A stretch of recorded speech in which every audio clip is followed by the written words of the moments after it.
Good evening, batch 11 caregivers. So now our topic for today is all about positioning, lifting, and transferring patient as well as bed making. So let's go. So first, let us define what is mobility. Mobility is very important to our patient to prevent many complications that is brought by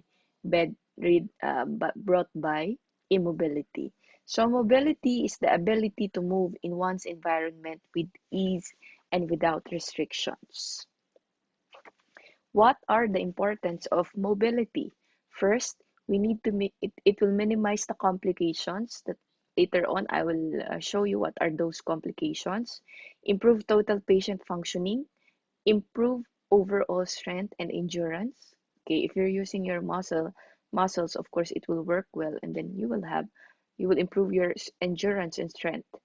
Then decrease length of stay to hospital. Of course, if you're moving, if you're mobilizing, if you're ambulating, so the cost of hospitalization will be decreased. Okay, and of course it will decrease your stay in the hospital. Decrease hospital costs, psychological outlook. Okay, if you're moving, if you're mobilizing, if you're walking, okay, you will forget or you will forget some of your problems because you can see other things. Unlike when you're confined to bed, okay, you will think all of your problems. That's why its psychological outlook will be positive. So what are those complications of immobility? First is it is classified according to the uh, system.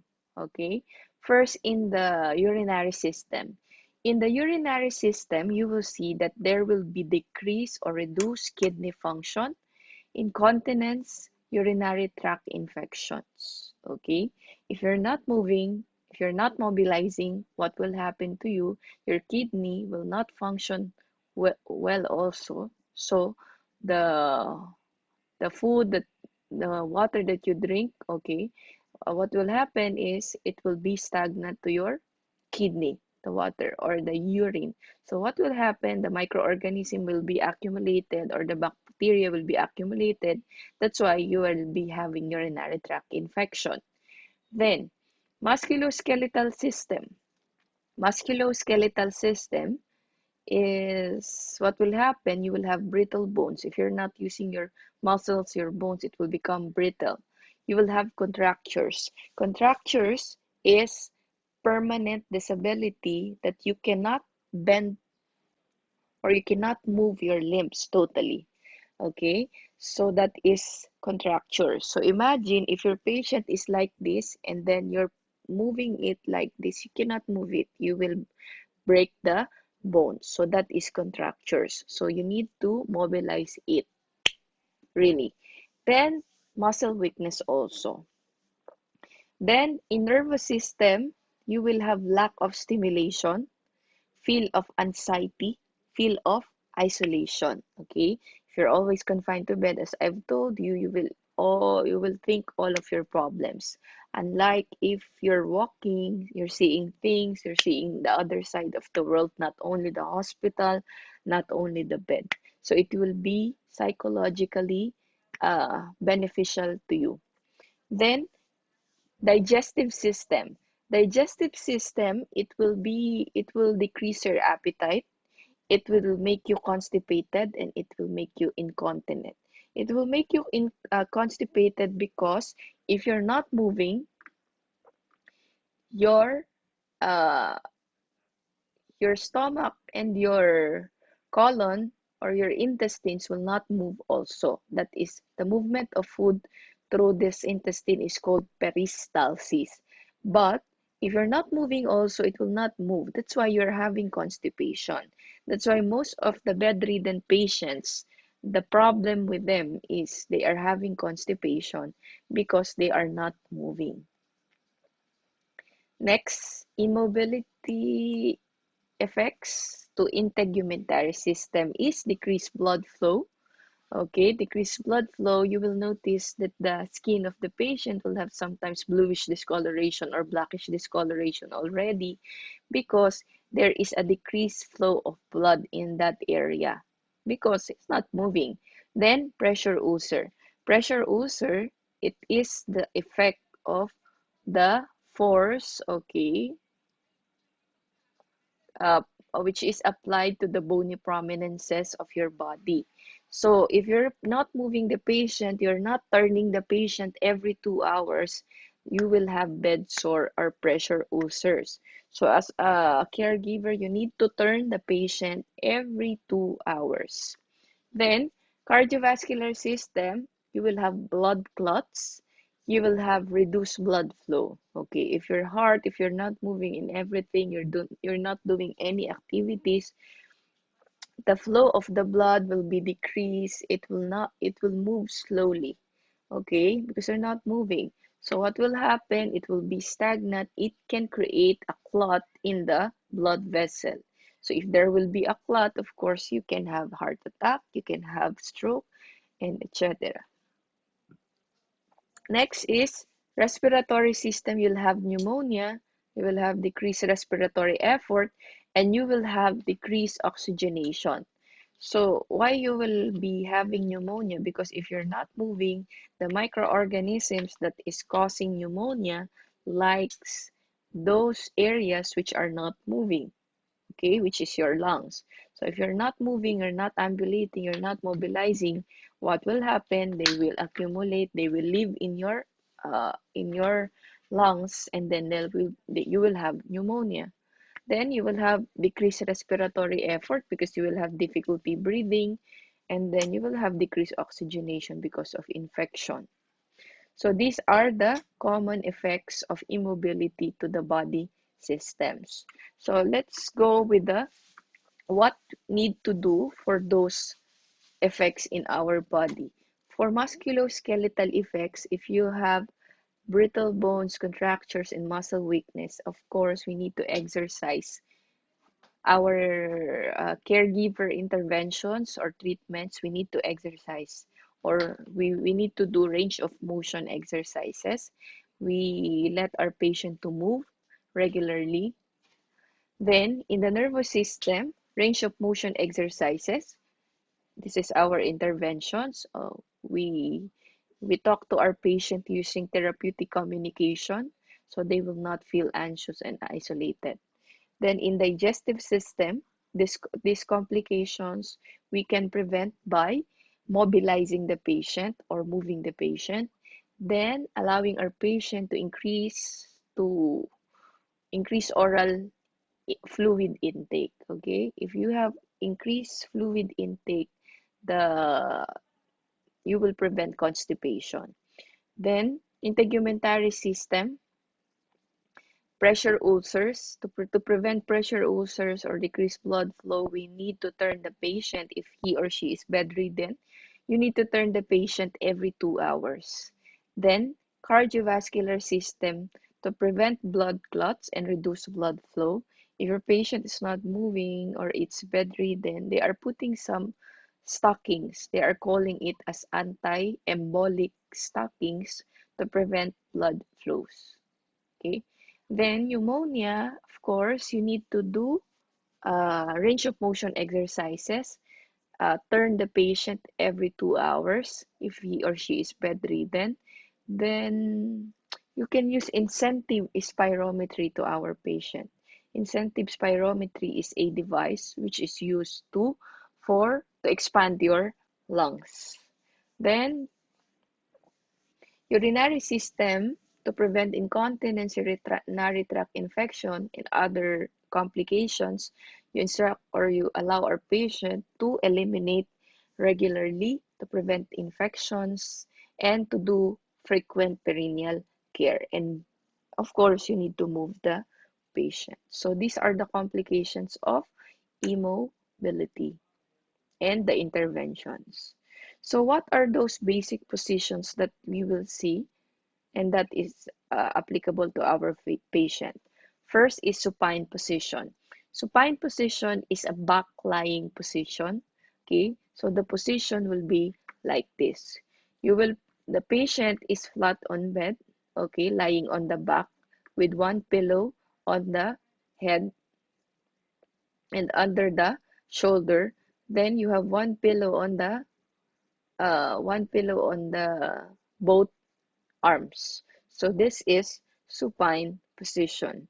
Then Fowler's position is a semi-sitting position. This position is usually used for those patients who have difficulty breathing. If your patient have difficulty breathing, Fowler's position, you position your patient into Fowler's position. So the lungs will expand and the patient will not feel drowning. Then Fowler's position is positioning your patient into like a sitting position. So the head is supported with a small pillow. The arms are supported with pillows. So we have three types of Fowler's position. We have the semi-Fowler's or the low Fowler's. We have the Fowler's position itself and the high Fowler's. Semi-Fowler's position, you will see the degrees is 30 to 45. So this is the bed. Okay, semi-Fowler's is you elevate the head 30 to 45-degree angle. So this is 90-degree angle. So during semi-Fowler's position, you elevate the head 30 to 45-degree angle. Then Fowler's position is half of 90 degree, which is 45 to 60. And then high Fowler's is 60 to 90. So these are the types of Fowler's position usually used to patients with difficulty breathing. Next position is prone position. Prone position, the person lies on the abdomen, okay, with the head turned to one side. For good body alignment, you need to put one pillow on the uh, head, small pillow, head, and then you need to put also in the abdomen and in the lower legs.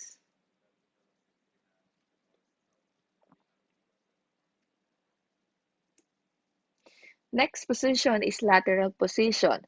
Lateral position is also called a side lying position. Side lying position, the person lies on the side. The bed is flat. The pillow is under the head and the neck.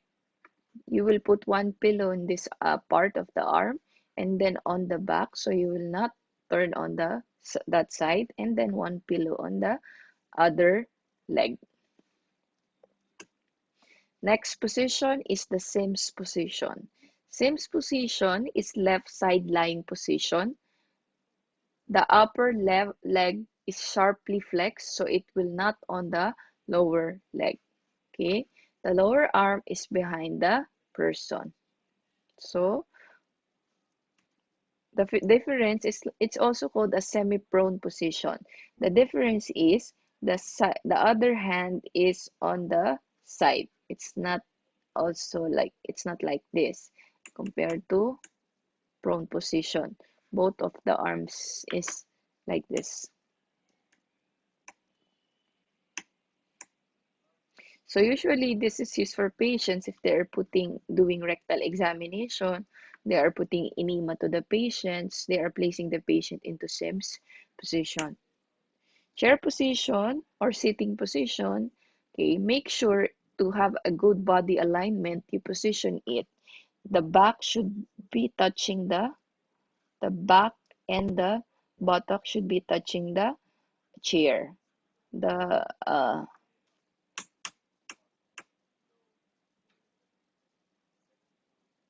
back of the chair. Then the leg should be touching the floor, so it will be good body alignment. Lithotomy position, this is usually used for patients who is giving birth. Then the patient lies on the back with the legs well separated. So they're putting it in a stirrups. So stirrups is this one. Dorsal recumbent position. Dorsal recumbent position is a position of patient on the back with lower limbs flexed and rotated outward. Use in vaginal examination, or if they are doing internal examination, if you are about to give birth, they are using it for internal examination. So this is, so dorsal recumbent position, it's also like a supine position, but only the legs is flex.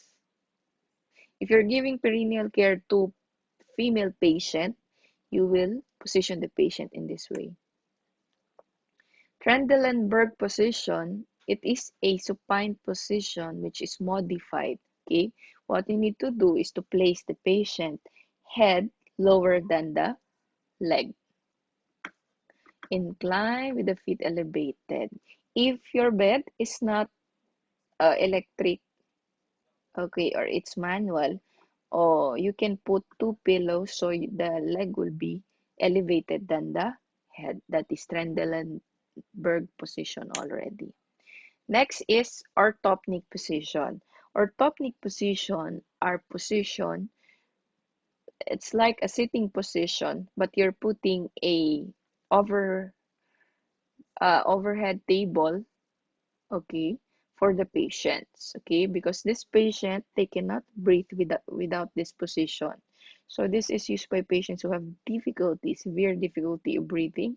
They can sleep in in this kind of position. So this is orthopnic position. Reverse Trendelenburg. So Trendelenburg, the leg is higher than the head.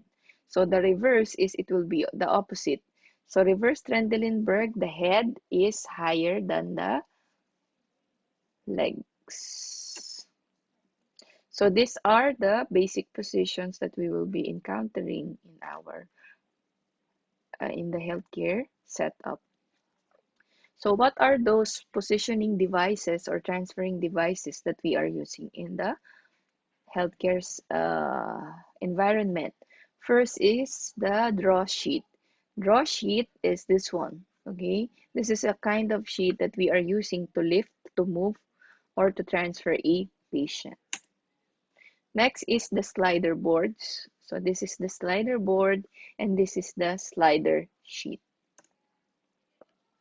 Then we have the transfer belt. If we want to transfer the patient from bed to wheelchair, wheelchair to bed, we can use it. Then we have turning disc. You want to transfer patient from chair to chair, or chair to wheelchair, or bed to wheelchair, you can do this. Then we have mechanical lift. Okay, this is the advanced lifting and positioning device.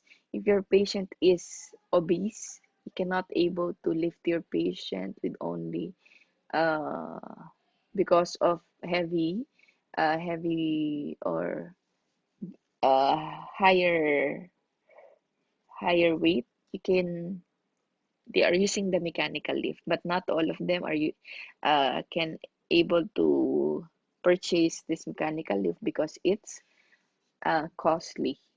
Okay, so if you have obese patient, you can use the mechanical lift. Next is wheelchair. So wheelchair is used if you want to mobilize the patient who have problems with the legs, who cannot walk, so they are using wheelchair. We have stretcher also if we want to transfer one patient from bed to other hospital, from room to other rooms, or which with where patient is bedridden and cannot ride in a wheelchair, so they are using the stretcher.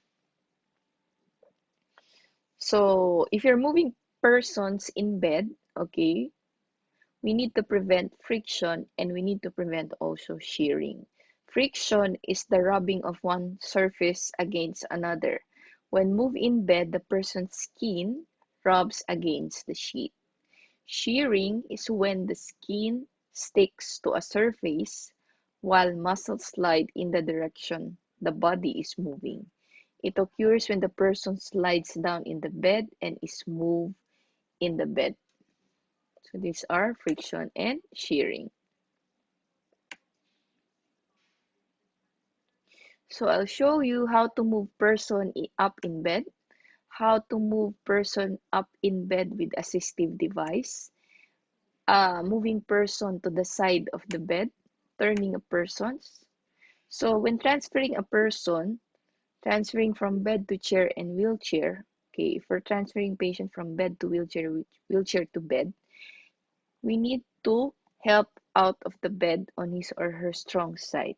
We need to position the wheelchair. For example, if your patient is having left side weakness, okay, you position the wheelchair on the other side, on the strong side, okay? So if transferring,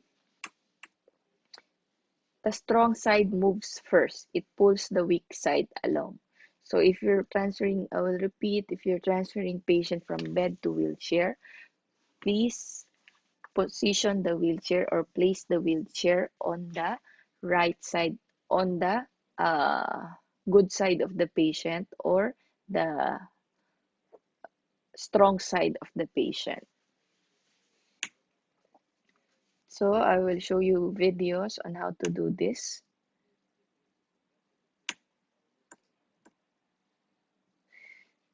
Moving person to a stretcher. If we're moving a person to a stretcher, what are those guidelines?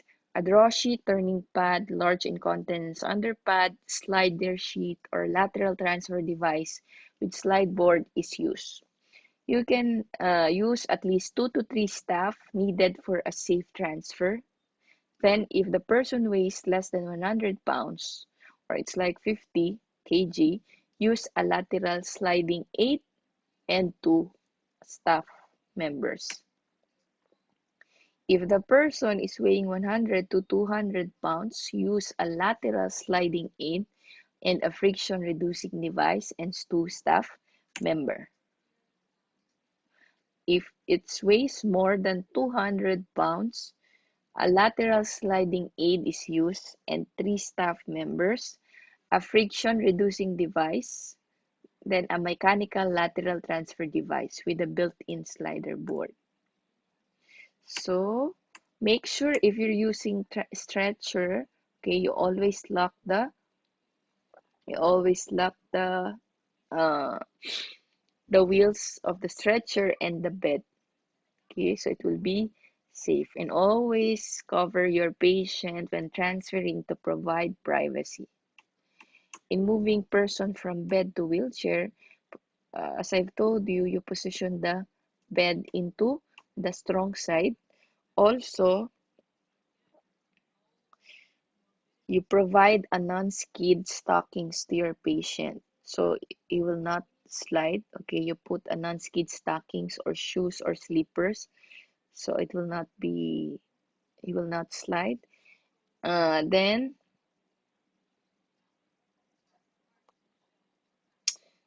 the footboard or the footrest should be up when you're transferring patient, so it will not bump to the legs of the patient. And you will use pivoting technique during transfers. I'll show you later on. So this is all about